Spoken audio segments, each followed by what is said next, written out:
Hola, buenos días, buenas tardes, buenas noches. Hoy vamos a continuar con aquellos diagnósticos que hacen parte de los trastornos musculoesqueléticos, en este caso de miembro superior, y sus factores de riesgo o agentes causales en el ámbito laboral.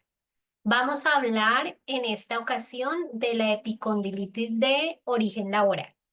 Recordemos que a nivel de codo son dos las patologías más frecuentemente diagnosticadas de origen laboral. Una de ellas, la epicondilitis, y la otra, que es una prima hermana, la epitrocleitis. Básicamente varían en que la inflamación es en el punto de inserción o de los músculos flexores de la muñeca de los dedos o de los músculos extensores de la muñeca y de los dedos. Allí entonces tendríamos la epicondilitis, ¿cierto? Que sería la que está, la medial, la que hace referencia a los flexores, y la epicondilitis lateral, o también denominada epitrocleitis, que hace referencia a la inflamación de los extensores. Así entonces, los factores de riesgo de estas enfermedades que afectan específicamente el punto de origen allí en el codo son, dentro de los factores biomecánicos, la manipulación manual de cargas. Es decir, que el levantamiento, transporte, descarga, empujar y alar de la manipulación manual no solamente puede llegar a generar desórdenes musculoesqueléticos de columna, lumbar o dorsal, sino que tiene un riesgo en el nivel de miembro superior, en este caso en codo. Entonces, la manipulación manual de cargas es un factor de riesgo para este tipo de lesiones. Segundo factor biomecánico, los movimientos repetitivos, pero en este caso los que hacen que giremos la muñeca de supinación a pronación. Pronación, supinación. Pronación, supinación.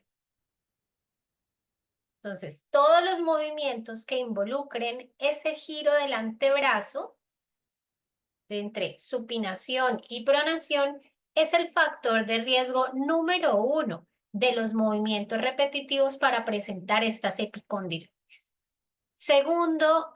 Tercero, todos aquellos movimientos que requieren precisión al realizar las tareas o al ejecutar las tareas con el miembro superior. Y por último, la combinación de estos factores, especialmente si van acompañados de fuerza, ¿cierto? Si tenemos que aplicar fuerza de torsión, entonces, por ejemplo, los trabajadores que tienen que desajustar o apretar haciendo pronosupinación y aplicando fuerza, ¿sí? O si tienen que utilizar una herramienta manual como un destornillador, o si tienen que torcer, ¿cierto?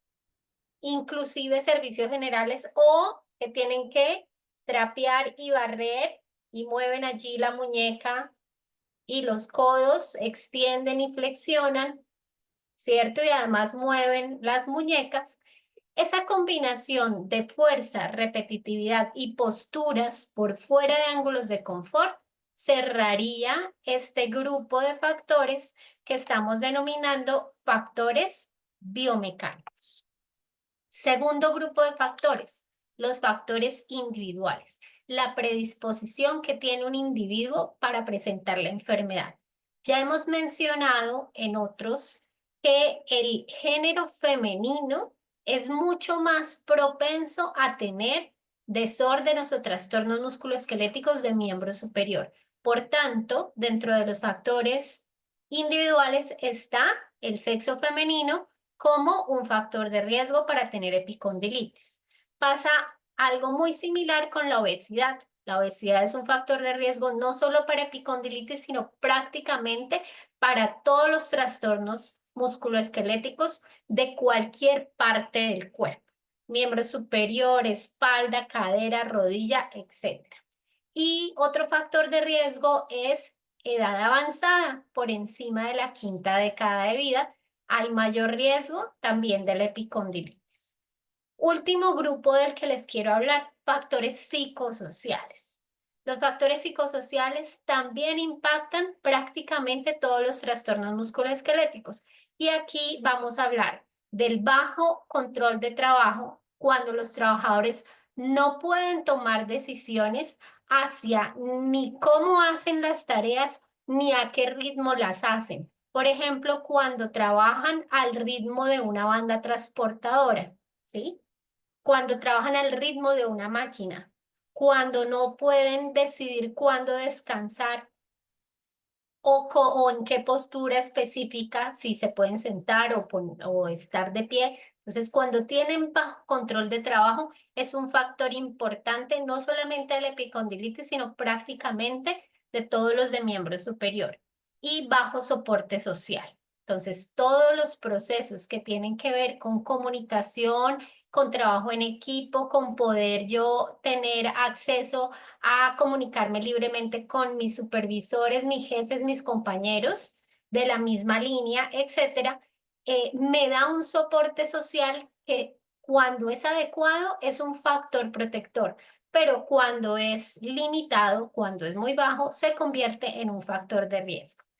De nuevo, los invito a que cuando hagamos intervenciones para prevenir este tipo de lesiones, en este caso las específicas de la región del codo, identifiquemos todos estos factores, a ver en dónde están dentro de nuestra organización y a medida que vamos encontrando esas falencias, vayamos implementando controles o actividades que nos ayuden a mitigar cada uno de ellos, sobre todo porque la mayoría son modificables. Los únicos que no son modificables aquí serían el sexo femenino y la quinta década de vida, pero todos los demás los podemos modificar o controlar.